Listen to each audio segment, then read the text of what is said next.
Hello everybody, welcome to my kitchen. It is Melissa Weatherall and I am really excited to share with you how to bottle, actually we're not going to bottle kombucha. We're going to bottle in the next video.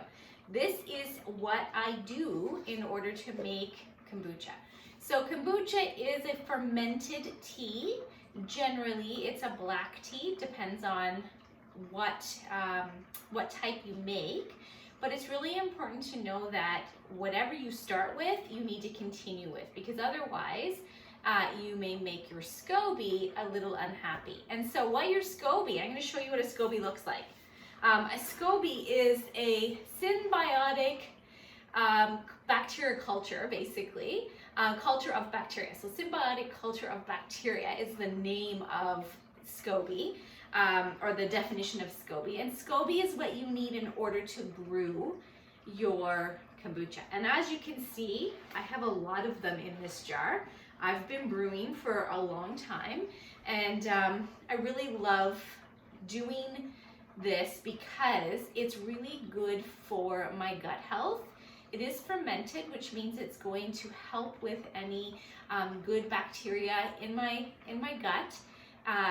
And I have control over what's in it and how much sugar is in it. If you go to the store and you buy kombucha, and let's say you love it, but you're drinking a whole bottle of it at a time, some of those have insane amounts of sugar. This, I have complete control over what kind of sugar, how much sugar, and I also know what type of flavoring I would use. Now, I won't be doing the flavoring in this video. I'll do the flavoring when this is brewed, and I'll show you that in that video. So what we first need to do is you need a SCOBY. So this is what, now my hands are clean. You always want to make sure you have clean hands. This is what a SCOBY looks like. This guy is pretty old, and he's got lots of little stringy things on him. I don't know if you can see that, but they are really, really cool. They're a little bit slimy. And then I also have, there's another little piece in here as well in this particular brew. Now, you can have just one, but every time you make a brew, you get another SCOBY. And this is why I have, actually have a few more jars like this too, that are filled with SCOBYs. So it's really, really amazing when I'm doing a workshop because everybody can leave with a SCOBY, right? And you need a SCOBY in order to brew your tea. So you need a clean jar or a vessel, and then you need a SCOBY, and you need a cup of starter liquid. So this is the liquid that has been sitting in my hotel. You always need a cup of that because it has all of the essential nutrients and bacteria in order to get your tea going again, right? So you kind of always keep a cup from your previous brew, and that is what helps you. So what I've done here is I have taken black tea bags, because my SCOBY likes black tea, and I've brewed them in 4 liters of water. And I've added, once it cooled, I took my tea bags out, and once it cooled, I added in 1 cup of cane sugar. Now, my SCOBYs have lived on cane sugar, so I don't dare change that because it will make them unhappy. So you need to always stick with the same ingredients that you get with whatever SCOBY you get. So if you were to get one of my SCOBYs, I would tell you you need organic black tea and you need cane sugar in order for your SCOBY to stay healthy and thriving, okay? So what we're gonna do, actually, it's very simple. I have the 1 cup of starter, I have the SCOBY in there. I'm going to literally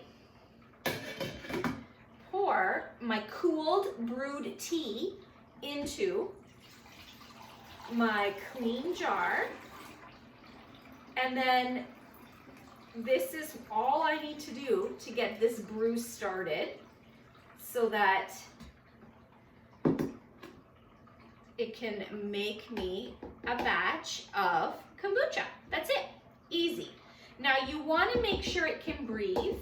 So I like to use coffee filters. I think it's just really easy. You could use cheesecloth and double, layer it a few times. You just don't want any particles or bugs or anything to get into your kombucha. So I just use a coffee filter and an elastic band. And now you want to put this in a warm, dry place, and I will stick it in the back of my counter. You can put it in your cupboard, and you want to let it sit for minimum of 7 days. It just depends on the warmth of your house. The summer, I find things get brewed a lot faster. The winter, things are cool, so it'll probably take a couple of weeks. Now, after 7 days, you can actually start tasting your kombucha. And you may find that it's the exact taste that you're looking for, and you don't need to continue to brew it. If you like a very strong vinegary taste, then you're going to want to let it brew or ferment longer. And it's really an individual thing. But that's all you have to do to get things started. And so the next few days, you will notice, or I will notice, a thin film will start to come across the top of my jar here, and that's a new SCOBY starting. A couple things you want to always watch for, and I'm just going to say this, and I'll probably say it so many times that you'll be sick of hearing it, is that you want to make sure that your SCOBY doesn't get moldy. If it's got mold on it, then you know it's like gone bad and you need to throw it away. I personally have not seen this happen in any of my SCOBYs, and as I mentioned, I've been doing this for years. And you'll notice it's like a green, like you'll know it doesn't look right, then you want to get rid of it.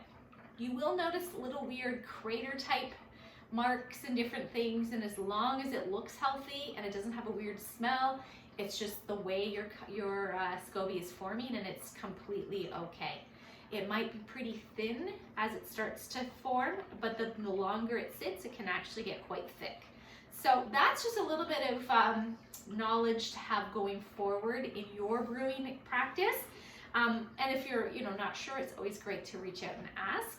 But this is all you have to do. So now I have to watch and wait, and then I will proceed to bottle and flavor. And I will show you how to do that when the time comes.